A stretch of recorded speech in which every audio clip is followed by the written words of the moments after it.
Everything I've ever done has started small. Amazon started with a couple of people, and Blue Origin started with 5 people, and the budget at Blue Origin was very, very small. Now the budget at Blue Origin approaches $1 billion a year. Next year it'll be more than $1 billion. And Amazon, it literally was 10 people. Today it's 500,000 people, but it's hard to remember for you guys, but for me it's like yesterday I was driving the packages to the post office myself and hoping one day we could afford a forklift. And so for me, I've seen small things get big, and it's part of this day one mentality. I like treating things as if they're small. You know, Amazon, even though it is a large company, I wanted to have the heart and spirit of a small one. But that's how you start, one step at a time. It's a lot of hard work. خوش اومدید به یه ویدیوی دیگه از چنل پول رو پول. این چنل مخصوص کسانیه که میخوان یاد بگیرن چطور تبدیل بشن به یک فرد موفق و ثروتمند. پس مطمئن شید که چنل رو سابسکرایب کردید و زنگوله کنارش رو روشن کردید تا ویدیوهای بعدی ما رو از دست ندید.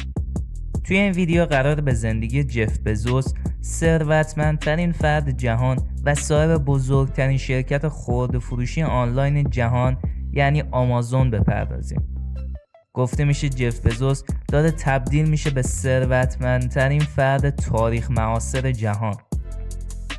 سال 1994 بعد از آشنا شدن با اینترنت ریسک بزرگی کرد و از محل کارش استعفا داد و یه خونه اجاره کرد و از پارکینگ همون خونه فعالیت خودشو در زمینه فروش آنلاین کتاب شروع کرد.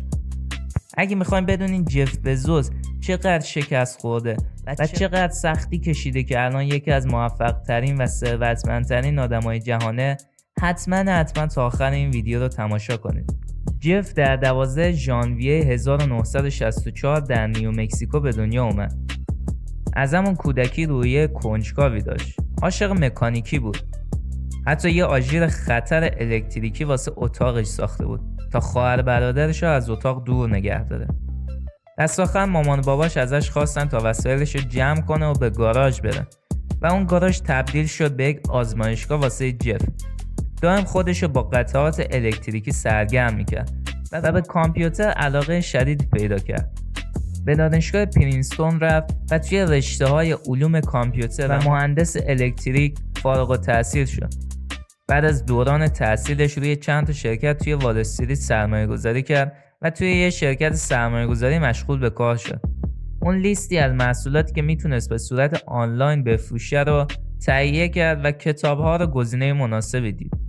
سال 1994 فروشگاه آنلاین کتاب خودش رو در سیاتل توی یه پارکینگ شروع کرد و تو کمتر از 5 سال 8000 تا کارمند استخدام کرد و میلیاردها دلار درآمد کسب کرد. در حال حاضر با سرمایه بیشتر از 200 میلیارد دلار ثروتمندترین مرد جهانه.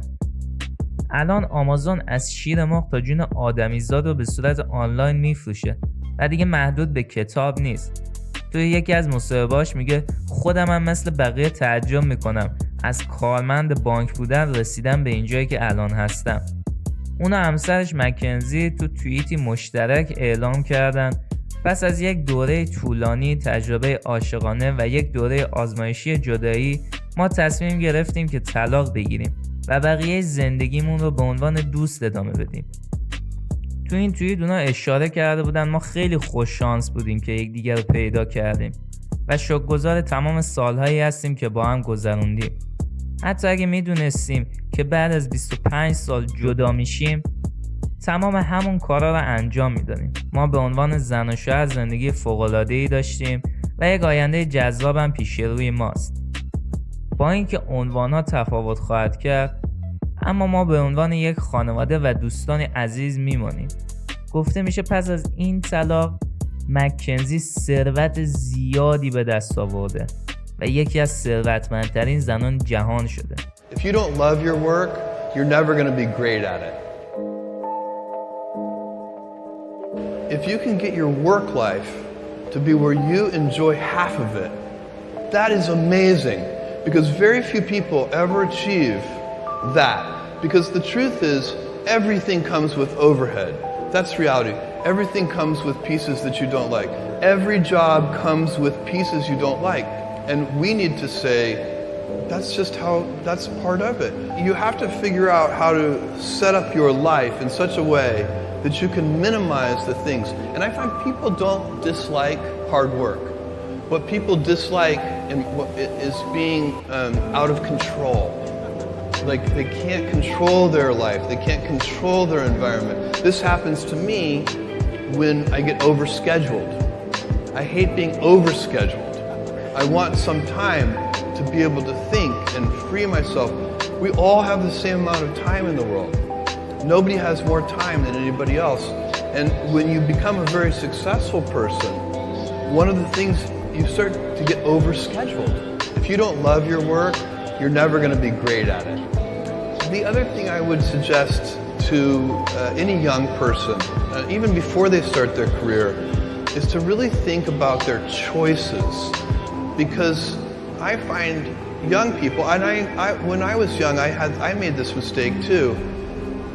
You can get very fixed on your gifts. So everybody has gifts. You know, you have gifts and you have things that you didn't get gifted. Maybe you're extremely beautiful. Maybe you're extremely good at mathematics. There are a lot of things that you can be given. But those things can confuse you because they're not the things that construct your life. It's your choices that construct your life, not your gifts. You can celebrate your gifts. Be proud of them. Be happy of them. Actually, don't be proud of them. Be celebratory of them. But you can't be proud because they're gifts. They were given to you. You didn't earn them. You can only be proud of the things you earn. And so, as I got older, I started to realize I wasn't proud of my gifts. I was always good at school. School was always easy for me. And I was always proud that I was a great student. I got A's in all my classes. I was good at math, all of that. And I thought that's who I was. But it's not true. Those are the things that are gifts. What was hard for me is deciding to work hard, deciding to use my gifts in certain ways, to challenge myself, to do things that I didn't think I could do, to put myself in uncomfortable situations. You can choose a life of ease and comfort, or you can choose a life of service and adventure. Which one of those, when you're 90 years old, are you going to be more proud of? Tomorrow, in a very real sense, your life, the life you author from scratch on your own, begins. How will you use your gifts? What choices will you make? Will inertia be your guide, or will you follow your passions? Will you follow dogma, or will you be original? Will you choose a life of ease, or a life of service and adventure? Will you wilt under criticism, or will you follow your convictions? Will you bluff it out when you're wrong, or will you apologize?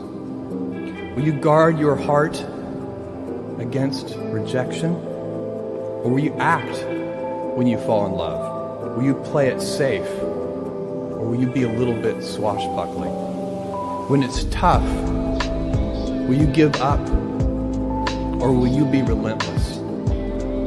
Will you be a cynic, or will you be a builder? Will you be clever at the expense of others, or will you be kind? Tomorrow, and in a quiet moment of reflection, narrating for only yourself the most personal version of your life story, the telling that will be most compact and meaningful will be the series of choices you have made. In the end, we are our choices. Build yourself a great story.